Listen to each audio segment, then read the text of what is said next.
Arabian Nights and Arabian Days. What's up, guys? Welcome back to another episode of the Review Space, and today we review Aladdin, Disney's Aladdin, by Capcom. Rated for everyone, and it's a fake version too. It's a fake game pack. Now this is fake. I mean, the sticker gives it away. It doesn't have that number. It's supposed to have a number over here. And I'm pretty sure this is not supposed to be the illustration. This is the incorrect fake sticker on the game pack. If it's a fake copy like this, it's a counterfeit, then it just has a higher chance of breaking and, you know, getting ruined. I believe this is a port of the Super Nintendo Classic.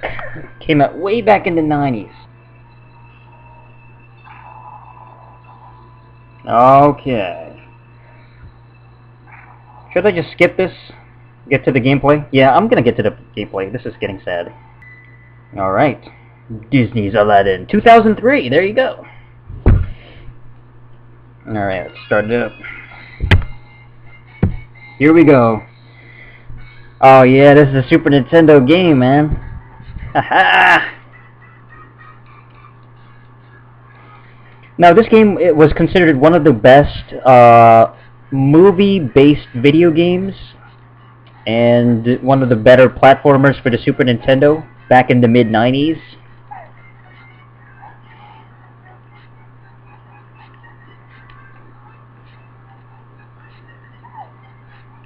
I think stylistically it resembles like Prince of Persia. I'm not talking about the 3D version, but the earlier Prince of Persia. As far as gameplay, it is more platforming based, rather than, like Prince of Persia was more about, I guess, it was kind of, it had like a, I don't even know how to describe it. It was platforming technically, but it wasn't, it was more about like climbing and the different mechanics of being able to climb platforms and hang on to the platforms and stuff like that. This one is more straight up. You just jump on the enemies and you kill them. Also, the animation style, the artwork is really well done because it was based on whatchamacallit, on a cartoon, on an animated movie. So it looked just like the at least artistically. You know, it's not a it's not a CGI movie, you know, so if you play a Game Boy Advance game that was based on a CGI film, but it was in, you know, in 2D animation style, there's already a difference. There's already a artistic, like, I guess, lack of faithfulness to it.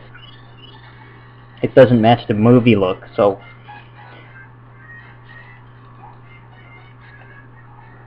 but it's cool, man. You're stealing diamonds and stuff. You get to climb on top of the platforms. You get to jump on enemies' heads. All kinds of different enemies and obstacles in your way. And if you press the L shoulder button, he actually throws an apple. And notice that the monkey, I think his name is, what's his name? Zazu or Babu or something like that? He follows you across the stage, but he doesn't really do anything.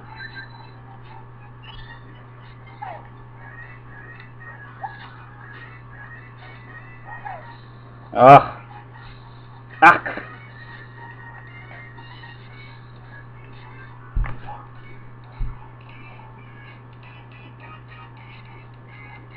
And I just reached the end of the stage. Oh yeah. Or I think that was just the first section. My bad.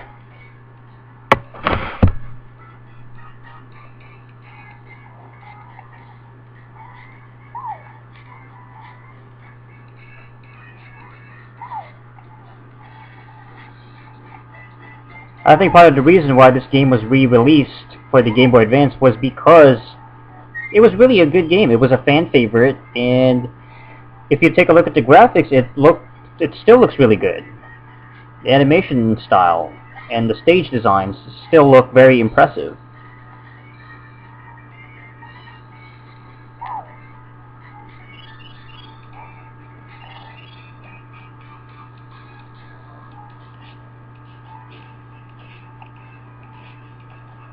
Ah, dang it. It's actually kind of challenging too. And as you can see, I'm down to 0 health. So I think if I die in this one, then that's it.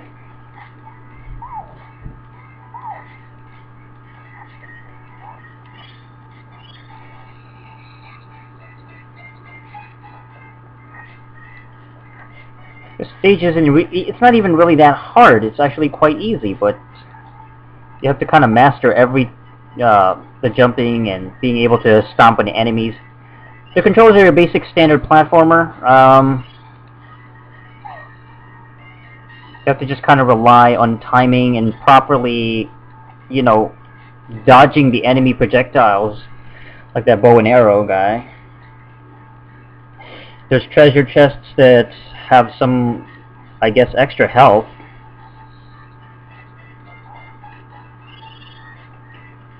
Looks like you only get four hearts. I still don't know what the diamonds are for. I mean, I understand he's a thief, but I don't know what. Oh, I think he just got a 1-up. I found a lamp. The jumping can be kind of tricky, but it's nothing new. I've seen, you know, this kind of jumping before, this level of difficulty. Ah.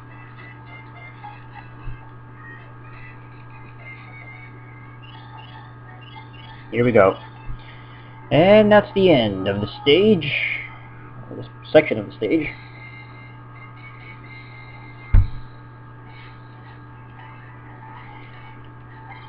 I don't know if this game has a password system. Probably does. And look at that. Just gorgeous background right there. You can see the temple. Really, really cool.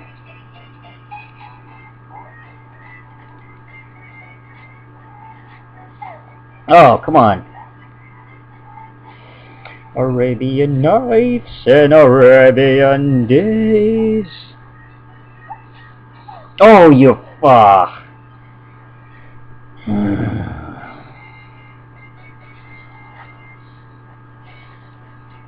Actually, let's listen to the music.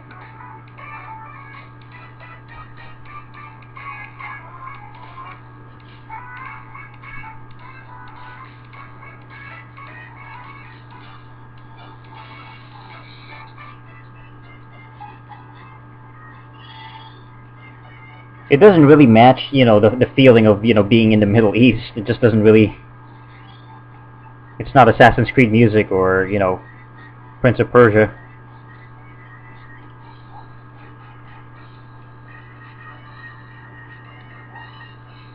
Yeah, this game has held up really well all these years. It's still a really good-looking 2D game, just kind of like Yoshi's Island for the Super NES. Or Sonic the Hedgehog.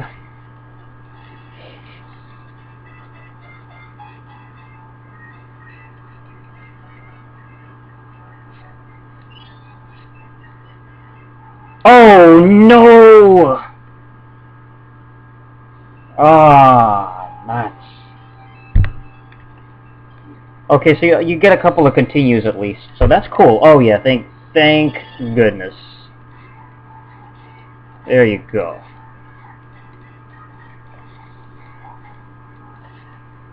Yes, the platforming can be quite tricky, but you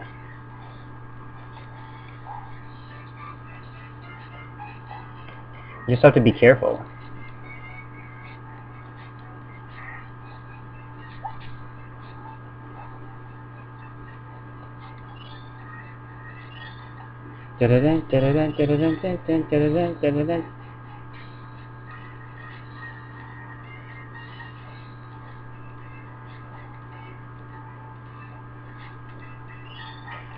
Oh, that was close.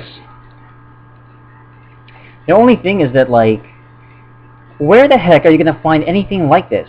Have you ever, in your life, seen the Middle East or any section of the world that has areas like this? It's got, like, platforms, and it's got, like, swinging platforms, and enemies with bows and arrows just left and right and trying to kill you, and they all look the same. And then you have to rescue a princess. And then there's a freaking city, not the city, but the, you know, the temple castle thing right in the background.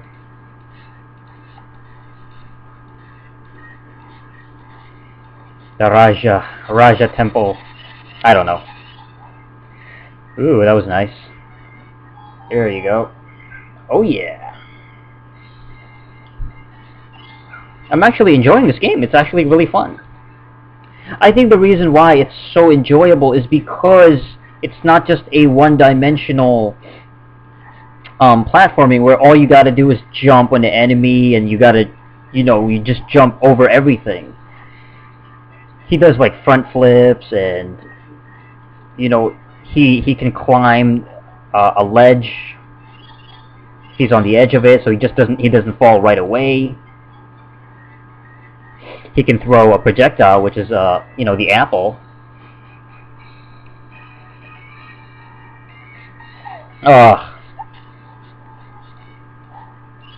So there's more of there's depth to the actual gameplay. There's depth to the platforming. It's not just, you know, a single thing. But oh, damn it! Ugh. Hate having to restart the stage.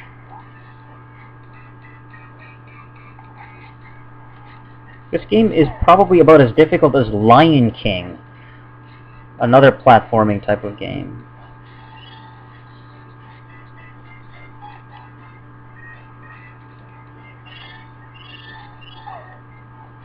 And it's by Capcom too. I think that's why it's such a visually good-looking game, is because it is by Capcom.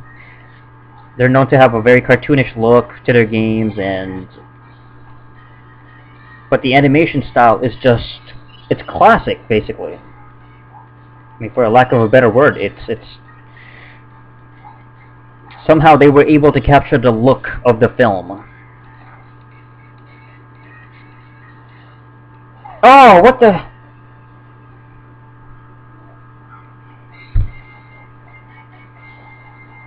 Come on, you can do it. Oh boy. Ah! Come on, come on.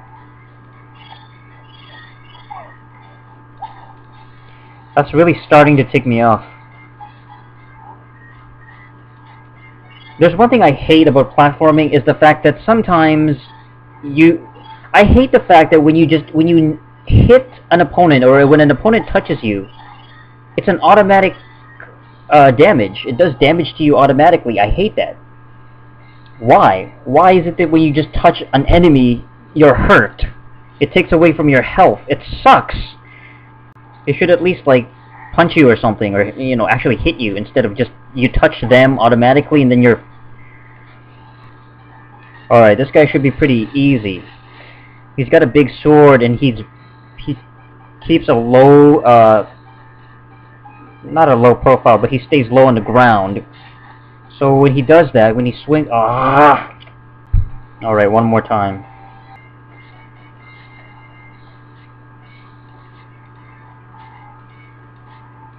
Ah, man!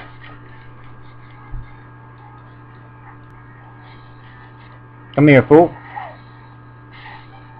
Oops. What the? Are you kidding me?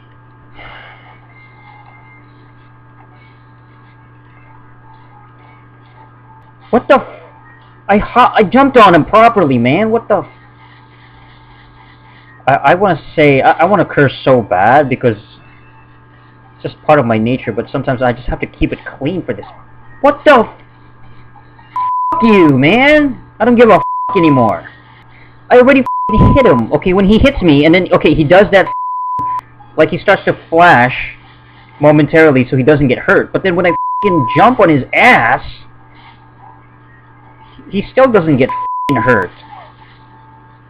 You only get like half a second to jump on his f***ing too. You piece of shit.